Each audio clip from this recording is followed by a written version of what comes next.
Welcome to Deep Look, Ultiworld's weekly podcast about everything going on in Ultimate. Solo show here. I am your host, Ultiworld Senior Editor Keith Rayner. My fellow co-host, Charlie Eisenhood, Editor-in-Chief, is still in Portugal after the World Beach Ultimate Championships, which have wrapped up.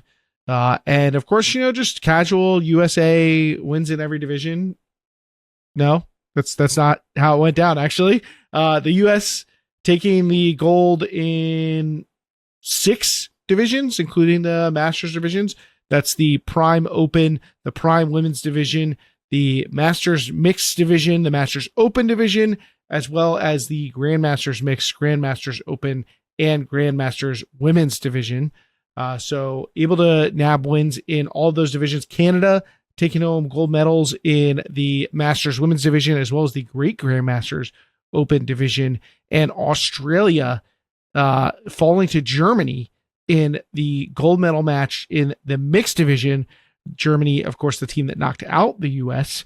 And, got the controversial results for the U.S. women's national team.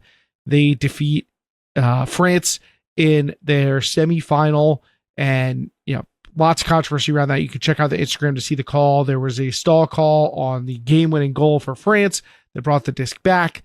And there's been some contention after the fact that France went to WIFDF and tried to protest the call because the stall count clearly happened under 10 seconds.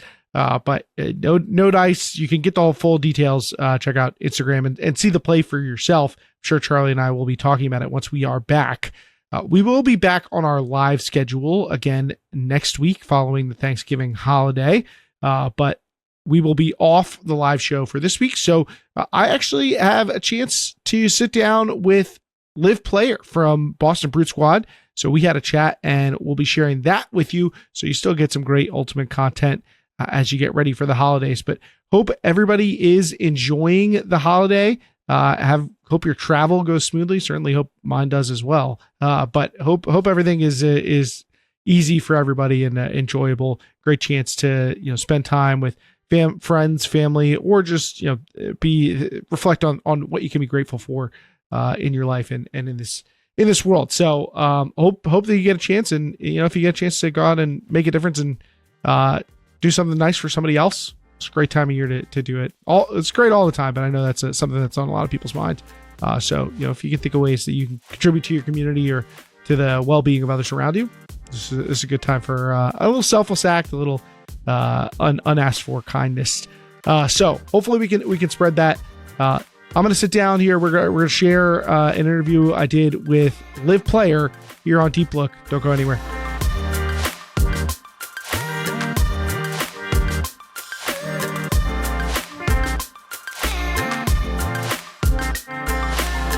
I'm joined now by Liv Player from Boston Brute Squad, recently crowned as a national champ in your first year.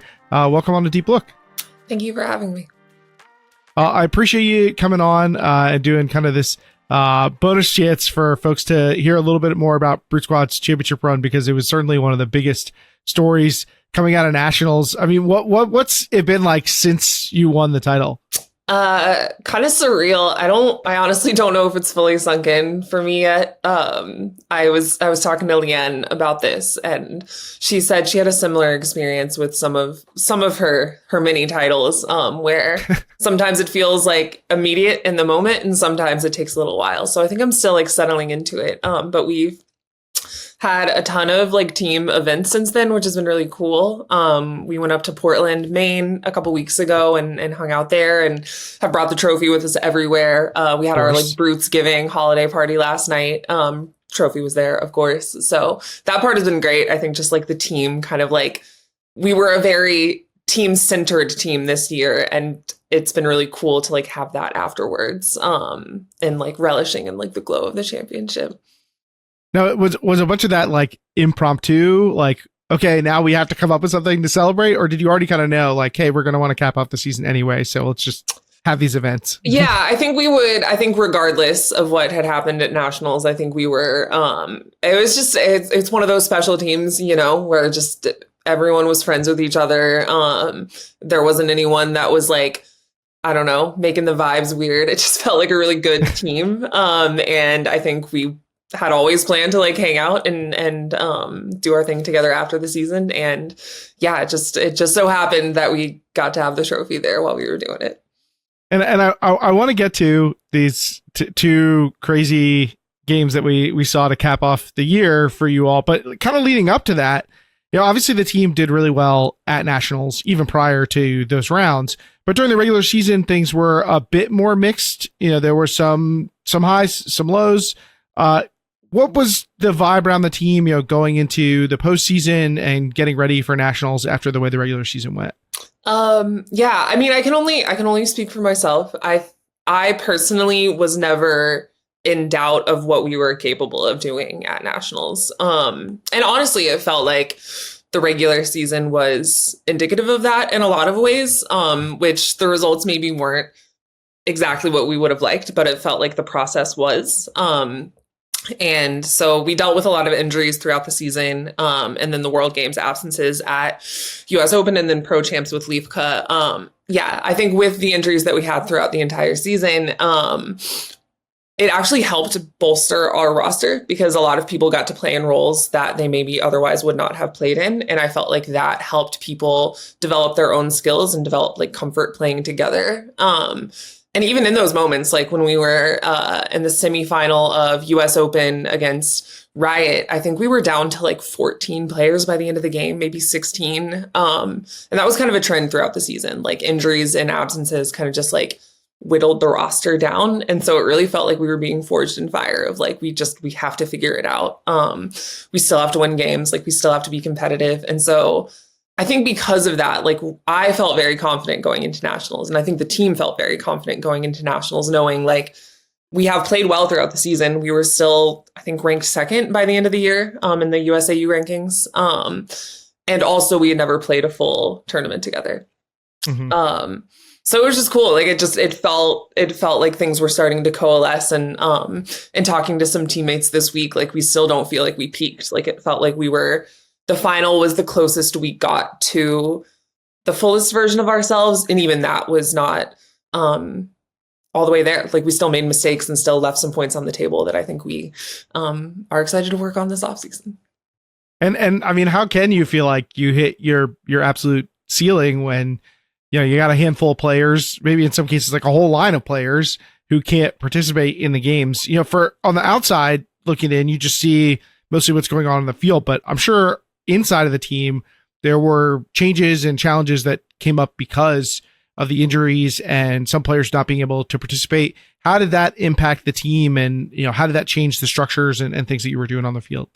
I mean, for myself, I felt like earlier in the season, I had to carry maybe a bit more offensive load within my line because my specific role of like big space cutter, typically I would be paired with like Kelly Highland, who is also a great big space cutter, and we can kind of like play off of each other. Caitlin Lee early in the season, we were kind of on the same line together.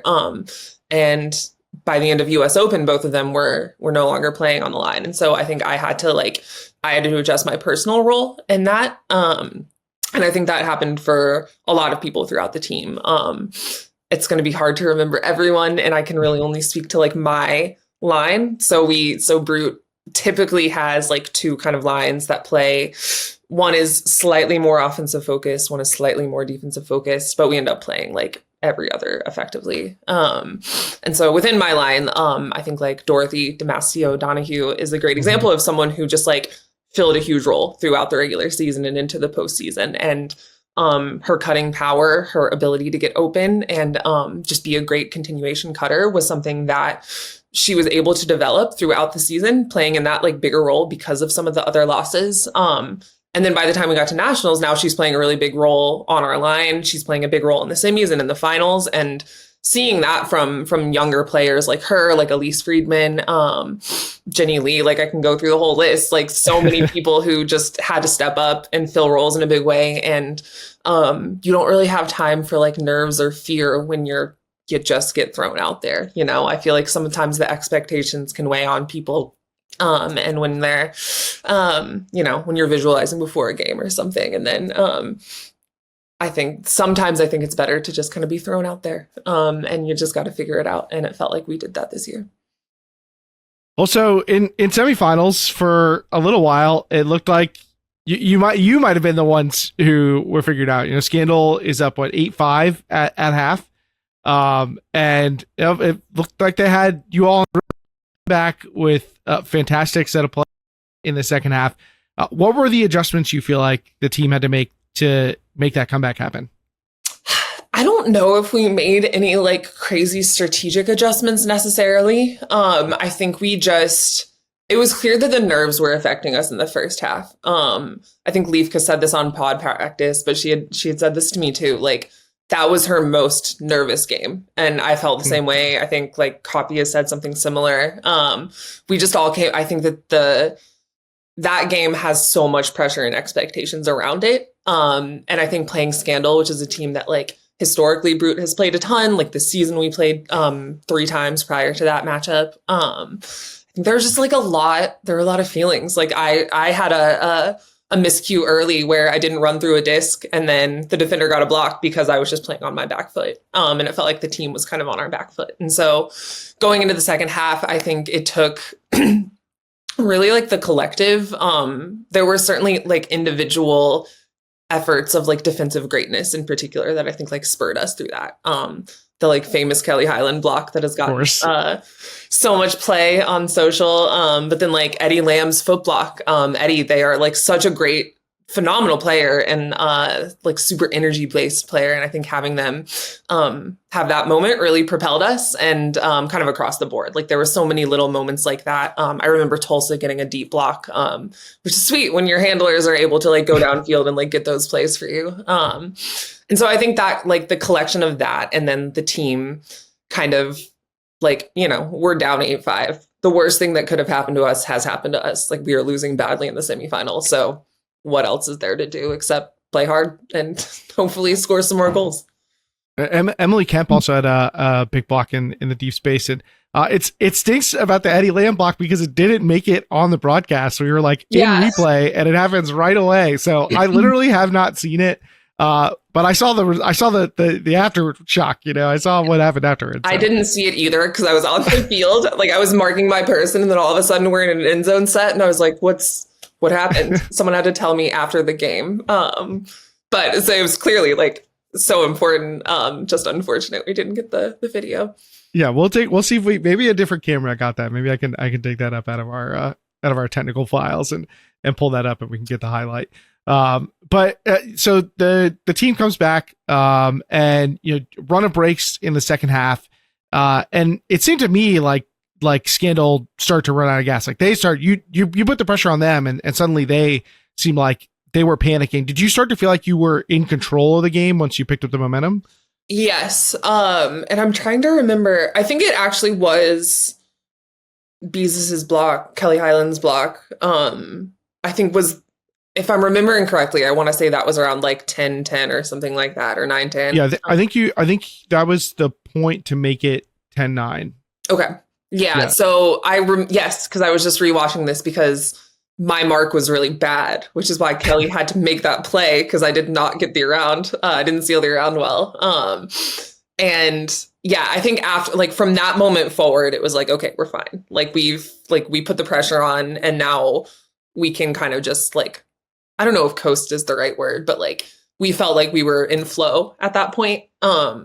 And that's hard. Like Frisbee, every sport is really a game of runs like that. And I think when they had their flow in the first half and we had ours in the second half. And like, thankfully we had it at the right time and for long enough to score more points and ultimately win the game.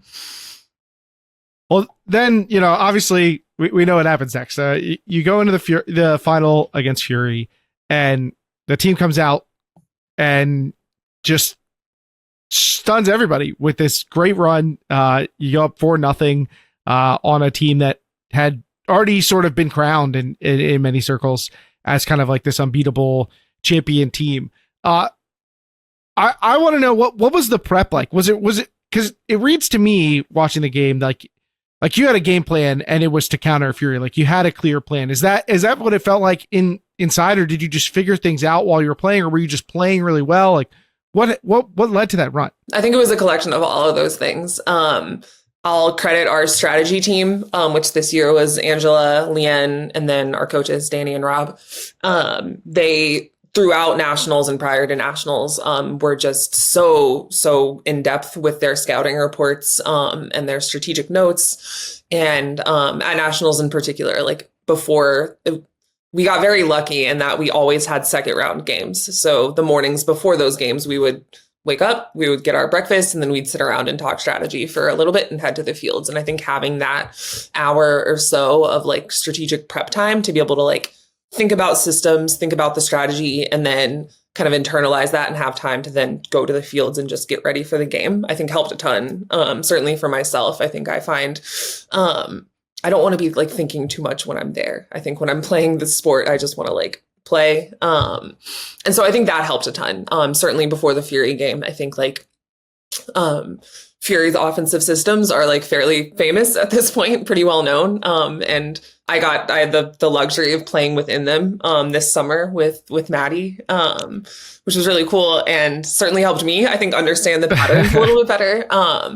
But like someone like Leafka was talking afterwards about how she just like some of her like crazy out of nowhere blocks came from just like pure feel and like I think the strategy that came before, but then just like understanding the patterns that were being run. And so I don't know if it was really like any like crazy strategic defensive, like we were running this kind of set specifically to stop Fury. I think it was more of the collection of like learning to play together and then being comfortable and willing to like Leafka did take some risks and jump into lanes. Leanne also had a block, I think similarly down in the end zone where she kind of like jumped on that the around pass. And yeah, truly just like trusting each other. Honestly, I don't think we really felt like we respected Fury, of course. They were like so incredible throughout the season. But I think in our 2 games against them earlier in the season, again, with like kind of short staffed rosters, we felt competitive. And I think that was helpful, I think, for us kind of going into the final too. What's the cliff notes on the game plan? That's a good question. I'm probably the worst person to ask because I am not like I don't think about these things. I mean, for Fury, it was perhaps counterintuitively, like for many teams, I think in Ultimate, it's forcing out. Like it is really hard to complete deep passes consistently. And whether it was Fury or other teams, I think we were pretty committed to that.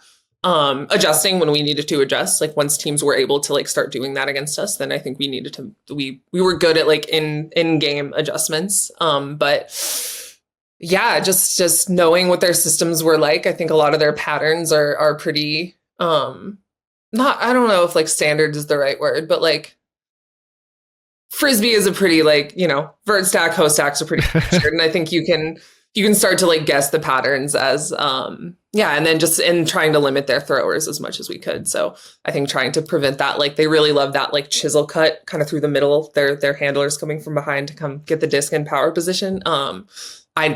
I know Anna got a couple of those in the final. I think KJ probably had a couple too. But as much as we could limit that specific play, getting it to their big receivers downfield. And then later in the game when I wasn't able to play for a couple of points, I think that they were able to be a little bit more successful with their bigger players when I wasn't able to kind of be the counter big player on the field. But thankfully we had built up enough of a lead early. What happened, if I can ask at that point? It was kind of like an unusual situation. You don't usually see like a player step off of the line having gone on prior to the point ensuing with an injury. It was like we thought the pool was going up, and then all of a sudden somebody's walking off the field. What happened in that moment? Yeah, it was strange. So I have like historically had, I guess I get nerves, but not like it's like physical. Like I have tended to be nauseous prior to important games. So that happened, I think, before the game, and then I hadn't gotten like great sleep the night before. I just wasn't feeling great. Like when I got to the fields that day. I was trying hard to like hydrate and eat and get some food in my body. That was also like the earliest game that we had played and was on the turf. So I think a lot of factors like it was hard physically. And then the game felt fine. There were a couple of like longer points where I was like starting to feel a little bit gassed. And then we got onto the line for that point. And as the pull, as Dino was like winding up the pull, I was like, I might faint if I stay on the line. I'm not sure. And so I was like, I need a second. Like, I need to take a second. And I'm glad that I did that, because by the time I got in the cart, like I was feeling really shaky. And it was just like, it was strange. Like, I tried really hard. Like, I think fueling myself has been like an important piece of this year for me, because there's been a lot of Frisbee, and it's been pretty demanding on my body. And I don't know. I think I just like, I probably didn't fuel well enough. And I think it was hard. And honestly, I think like if I had not felt as confident in like our team at that point, I probably would have tried to play through it. But I think in that moment in the game, like it was relatively close, but I did feel, because I think the team was it was such like a teamy team. Like, we were so good collectively. I felt so comfortable. Like, it's fine. Like, other people can like, carry the torch for a little bit. And then if I'm feeling up to it, I'll be able to come in at the end, which thankfully I was. Yeah. And glad that you were able to get back out there, of course, and that you're doing well. And that was just kind of like a momentary issue. Just rewinding quickly to the run. I mean, what is the team thinking when you're going up 4-0? I mean, even if you have a great game plan, even you can't imagine this is what's going to happen. You said earlier that Skadel was like, okay, this is basically the worst case scenario. We're way behind in semis. And this is like the opposite. This is the best case scenario that you could really dream up. I mean, what's the team's vibe when you're putting it to Fury like that? I mean, it's hard, right? Like, you try to stay level as much as you can throughout games. Like, when things go poorly, you don't want to get too low. And when things are going well, you don't want to get too high. But it is really hard to not get high when you're just breaking, because it was 4 straight breaks too. Like, we started on defense. So yeah, I mean, the vibes were just good. And I think more than anything, it was like a validation for us that we were the team that we thought we were. I think it's hard when the team you're playing against is like the 2007 Patriots. Like, they haven't lost any games. Everyone's hyping them up. It feels like a foregone conclusion that like, if a team's winning the Triple Crown this year, like, it is Fury. And so I think that external noise was challenging to an extent, but it didn't feel like it really bled into the team too much. Like, I don't think anyone felt like, no one approaching the game seemed to be like scared or anything like that. And I think we all had the confidence that we were good enough to like beat this team. And so rattling off 4 breaks in a row is like, okay, yep, we are the team we thought we were, and now we just need to like close it out. And so it is like an interesting headspace to be in, though, for a whole game of like, we are winning by a fair amount, but it's Fury. Like, when are they going to get their breaks? Like, they're coming at some point. And thankfully we were able to like stave that off as much as possible. Yeah, of course. I mean, like, not that it's a surprise to anybody, but I was certainly expecting Fury to be the stronger team in the game. And like, we're sitting there. I was doing stats, and that means I also got to be in the Discord. And I'm like, when is Fury the underdog here? Like, when are they like? We're expecting them to lose this game. Like, I don't know how many goals Brute Squad has to go up before you're like, I don't know if Fury's gonna come back. Apparently 4 was more than enough, but.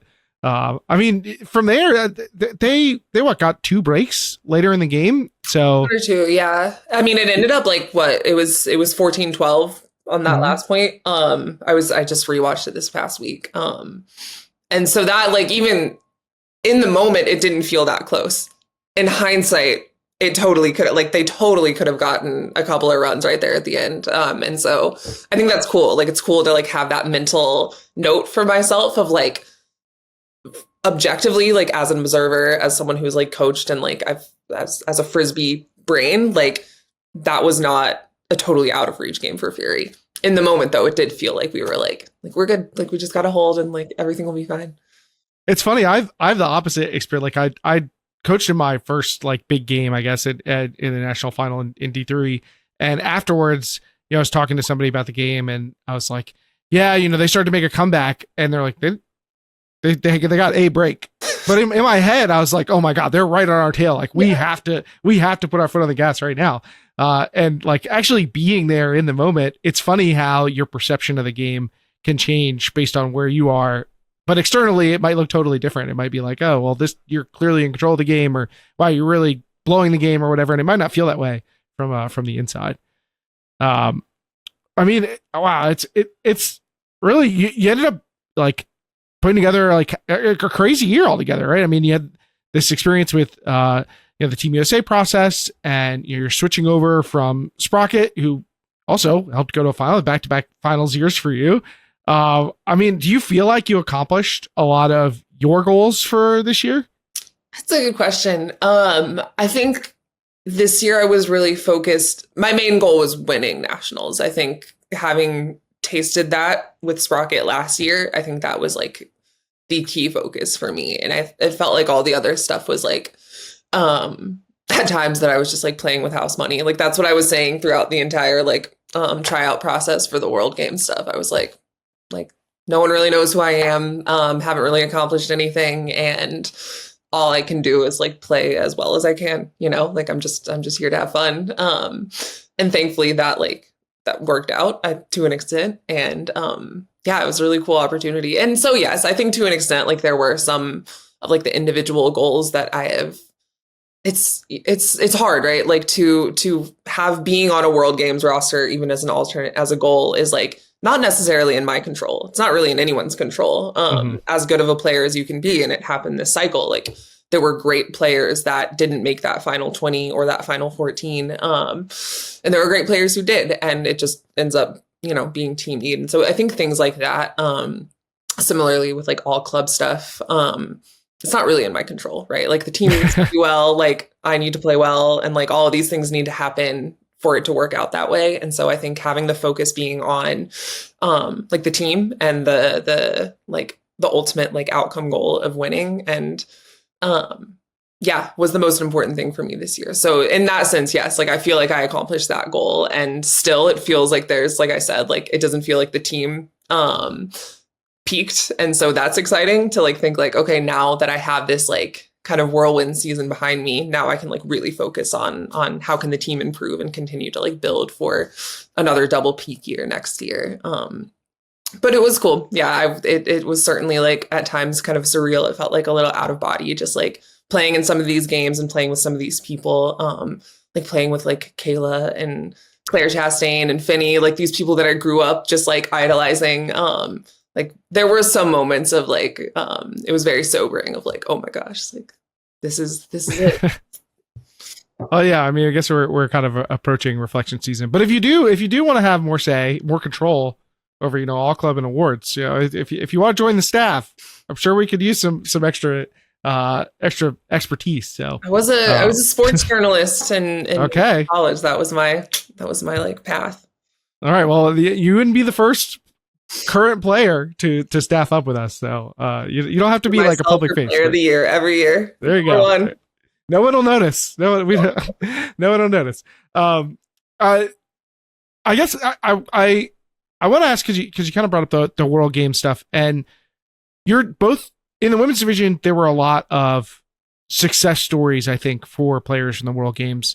And some folks have pointed out that, in other divisions that wasn't necessarily the case. Do you feel like the experience of, having to compete for and compete in some cases with some of your teammates in the World Games, you think that helped or hurt your team's ability to compete? Having players coming in and out, but they're getting obviously high quality reps. Obviously Brute Squad also had players who were playing for non-US teams in the World Games. Do you think that participating in that process helped or hurt the team overall? It's a good question. I think it certainly helped individuals just get better. And I think like that is such like it's like a crucible. Like you were just like, there's so much that goes into that process. And even for myself, like not actually competing at the tournament, just through like the practices in London Invite, I think like that is to this point, like some of the highest level Frisbee, certainly like the highest level practices I've ever participated in. And like I had moments throughout that process of like, am I good enough? Like these people are so good, and defensive success looks different against players like that, and offensive success looks different against players like that. And I think for all of us, like we all kind of went through things like that. Like Livka and I have talked a lot about some of like her journey and like the things that she had to think about like through the World Games process, and I think that really influenced her. It influenced me. Through like the nationals run. And I know it influenced some of the our Colombian teammates who were part of the World Game process as well. So in that sense, I think it helped us. I do think it was like, again, like it's I think both good and bad that they weren't around and that I wasn't around for some things this year. I think like I said earlier, like the team did get reps in higher leverage situations that they maybe otherwise wouldn't have had. But our practices were pretty limited. We didn't play sevens at like most of our practices this year. And yeah, through our tournament success was probably not where we wanted it to be. So it was interesting. I think it's something I want to think about a little bit more. Clearly it all worked out in the end, I guess. Whatever happened was good for us in the end. But I am curious about how like next year having more of like a full collection throughout the year, how that will impact like the final product for Brute. Yeah, it's you mentioned that there's still more to get to for the team, like, and it's wild to think about how good the team could have been playing even above where they were at a championship level. So I'm sure that's aspirational, I guess, going into 2026. Absolutely. And Livka, I mean, she's playing beach right now. Like, does she play? She plays Ultimate every weekend. I joke that like she might just show up at your summer league or something if she's traveling. She's just like she can't not play. It's ridiculous. It's insane. I am the exact opposite kind of player. Like I did not grow up playing like endurance sports. Like I played sports where I sprinted and sports where I stopped moving. And like I am in the stop moving phase of this year. Like I'm done and I'm good. But seeing her, Kayla too. I was talking to Kayla this week. I'm like, girl, like take a break. She's going to PALC in a couple weeks. I'm just like, it's okay. It's okay to take a nap. No, they're nonstop. They're always going. But I appreciate you coming on and sharing a little bit with us about the run to the title. And certainly we're hoping to have you on in the future. Absolutely. Thanks for having me. Awesome. Liv Player from Boston Brute Squad, Club National Champion. Thank you for joining us here on Deep Look. We'll be right back.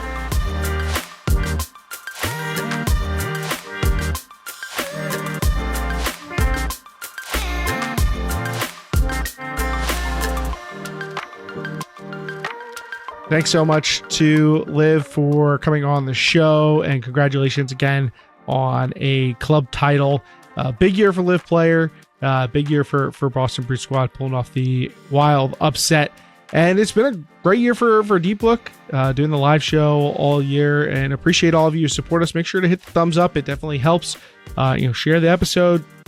Like it on your podcast platforms if you're doing the listening thing. And of course, if you enjoy what we're doing here at Ultiworld, think about subscribing to support the work that we do. Got some big stuff coming up even before the end of the year. I'm really excited about the couple of announcements that we should have coming your way soon. So stay tuned for all the fun stuff that we'll be doing wrapping up the year. I'm definitely pumped about it. And stay tuned to Deep Look. We'll be back next week. Maybe we'll do our annual arguing about Thanksgiving food that Charlie likes to get into. That's the fare for this time of year, but still some Ultimate to get to. We'll be talking about the beach championships where Charlie's gonna have the first person viewpoint of from the sidelines there. So lots to get to still, and we'll catch you next week here on Deep Look.